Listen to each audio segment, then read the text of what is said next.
Okay friends, welcome back to the channel. My name is Mandy and I'm here and back to basics, doing the simple things, the everyday things, making life rewarding and promising and helping everybody feel better. Today, I got a Coke. My drink of choice. Not normally a Coke drinker either, guys. I'm a tea drinker. I have been most of my life, just a tea drinker. But this arthritis has made me adjust things a little bit. This is actually my third drink of the day. The very first one, when I got up this morning, was my comfort drink, the tea. And then it was very cold and wet, so I couldn't move. So I popped a couple of Advil. And then I moved on to a Caesar to help, I think that a little alcohol would help move the bones. And it did, it really loosened things up. And then I decided that I thought I needed some caffeine. Now I believe everything in moderation. That's what I believe, guys. Everything in moderation. Where we get ourselves in trouble is when we're not moderate. Like if I'm going to drink a case of pop a day or 2 liters of Coke a day, that's not very good. It's not very healthy. But 1 a day, whatever, big deal. And just moderation. Have you ever seen the show 1,000 Ways to Die? I noticed a funny thing about that show, that everybody died from their obsession. Whatever they were obsessed with. Like an example was, one person was obsessed with their cell phone. They died on an acupuncture table, leaning over to reach their cell phone because it went off. And I noticed that every single case on that show, the person actually died from their obsession. And I mean, it's kind of a good lesson for us. I mean, do we want to die by our obsession? No, we want to have everything in moderation. So guys, that's Mandy tip for the day. Everything in moderation. Okay, today we're having a party, guys. Shh, it's my mother's birthday, so we're having a big party. Everybody's coming over. My family, when we're all together, we're about 40 people. So that's pretty big. So I have to make a whole menu plan. I have to do a whole lot of things. And I'm getting at that. And the first thing I'm going to do, one of the things I decided to do is I was going to make a large tray of brownies. I was going to make brownies and chocolate chip cookies for the little kids. So we'll start with that. And we're also going to start with going back to the 80s. This pan here, this beat up, it's a 15 by 15 cake pan is what it is. This was my standard go-to cake pan in the 80s. I made everything in this pan because I felt like it was the right size. 15 by 15 seemed like a right size for a party. And this is back in the 80s. And also, back in the 80s, who remembers this series, guys? Company's Coming. You can get these books everywhere now in thrift stores. And I've been picking them up because I've been taking a little nostalgia trip back to the 80s. And guess who's coming to dinner? I had this book in the 80s. This is new to me. I bought it at a thrift store. The funny thing, guys, when I left this house and rented it out, I got rid of all my kitchen stuff. And I'm going back like 10, 15 years ago.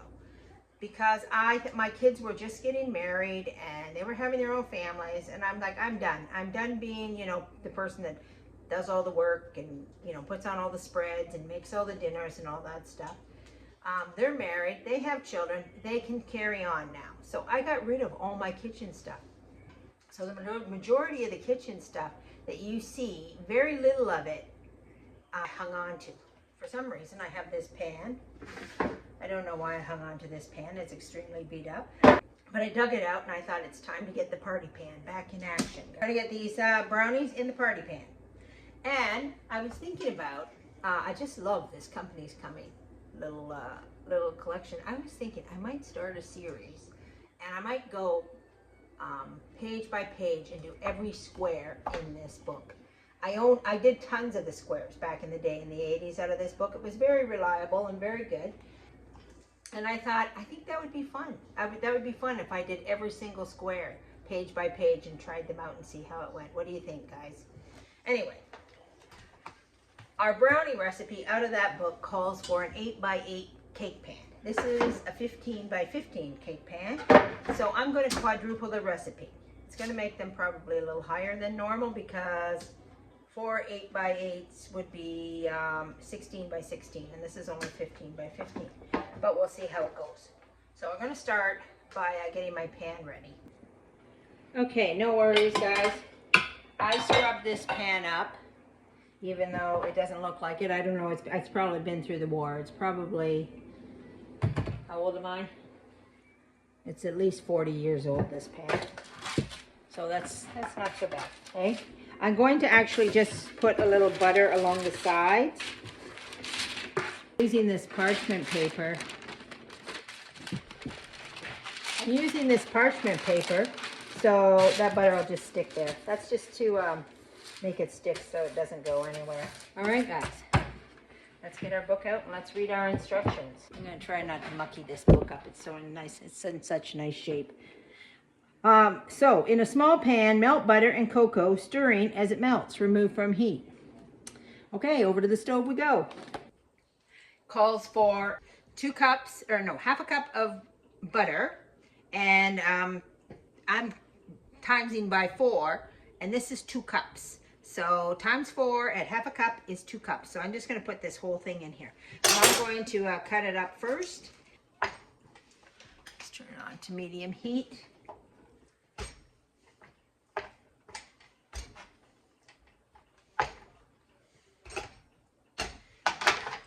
And we also want 1/4 cup of cocoa times 4, 1 cup of cocoa. Well, that's making a mess. What we do, guys, make messes.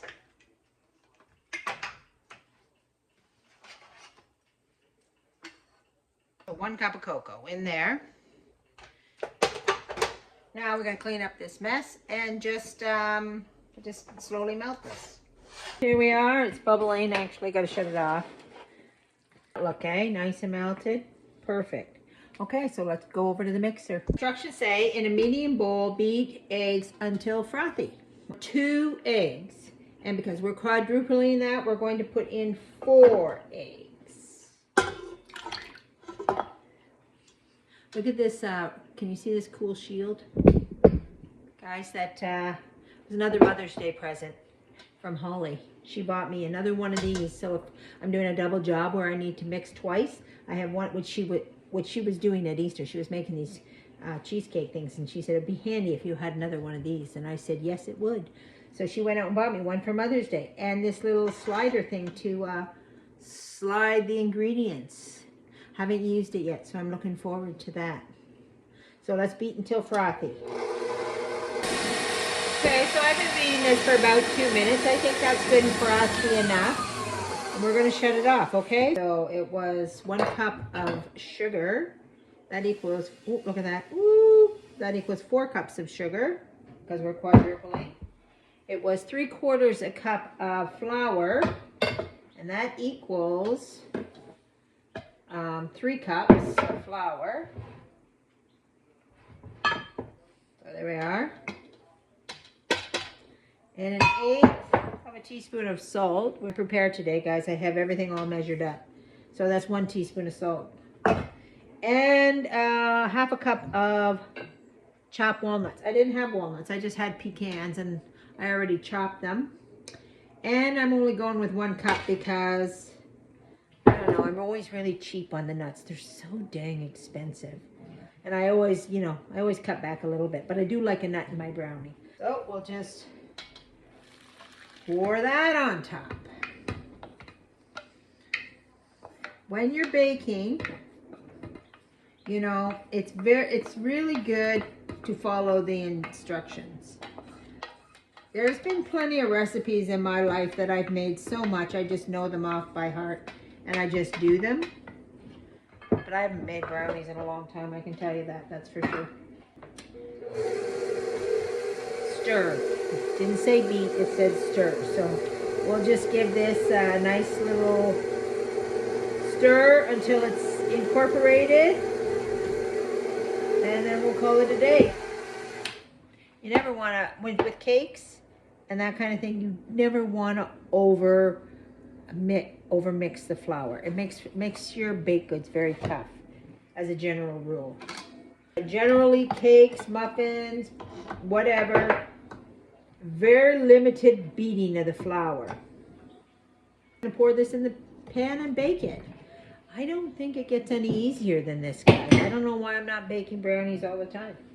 Well, I do know why I'm not baking brownies all the time, because I have very few people who would eat them and then they would just hang around. That's why I'm not. But anyway, let's get this in the pan.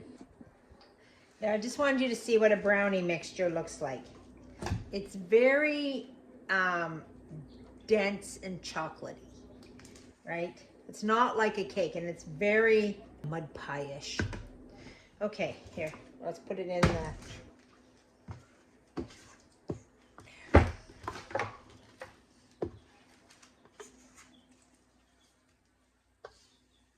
There we are. We're going to bake at 350 for 30 minutes. And you don't want to overbake brownies, guys. That's the last thing you want to do. So we're going to keep a close eye on this. Frost for a more festive occasion. And my mother's birthday is certainly a more festive occasion. And it also recommends that we frost them warm. Only tripling the icing part, because I always find when you triple or double a recipe, the icing, especially if you do it in large amounts, it just gets bigger and bigger, and it's kind of way too much icing. 1/3 a cup of cocoa, so tripling a third makes it 1 cup of cocoa. 3 tablespoons of butter. 9 tablespoons is roughly ½ a cup, a little more than ½ a cup. So got ½ a cup of butter in here. Put that in there. 5 tablespoons of hot coffee. Went over to the Keurig and made myself a coffee. I think I grabbed some Kahlua coffee because that kind of smells like Kahlua. I just thought it was coffee. But anyway, Kahlua will be nice, won't it? Okay, so 1, 2, well actually, we'll start with ½ a cup. Because we know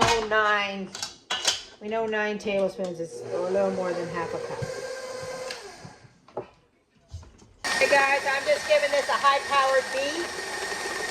And it's perfect timing because our brownies are out of the oven. So let's get them and let's get them ice. These brownies look perfect. They look absolutely perfect. I'm in love here. I'm going to put this icing on. And maybe it's this old school pan that's made them so perfect. But they look incredible. Let's get that icing on.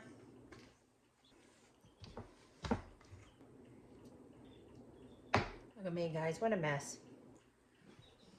Let's try to get all that icing out of there. But these brownies, I swear, will be to die for. You know, we touched a little bit on in-store bakeries at the grocery stores.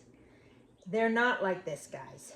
The brownies you get, do you ever crave just a good old-fashioned brownie? You go to the grocery store and you pick up their idea of a brownie.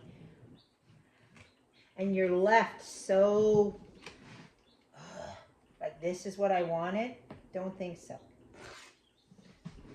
Okay. See, it's kind of melting onto the brownie. So once this is cold,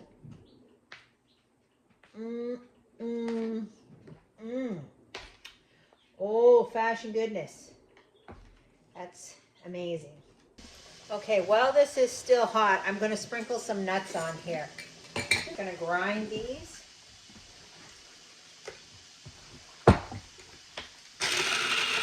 And then while it's still wet, I'm going to sprinkle it on. I'll let this cool up, then we'll cut it up, and then I'm putting it in the freezer, waiting for the big party. I have to pick Holly's kids up from school tonight, or today, so by the time they come, maybe they're going to get a pre-taste of these delicious brownies for us and check them out. Ava's with me. We're going to try out some brownie. I've already been cutting it up and putting it in the freezer because I'm going to freeze it little by little, like flash freeze it and then pack it up. So, and I've already ate maybe 1, maybe 2. I haven't had any yet. You haven't had any, so Ava's going to be an unbiased taster.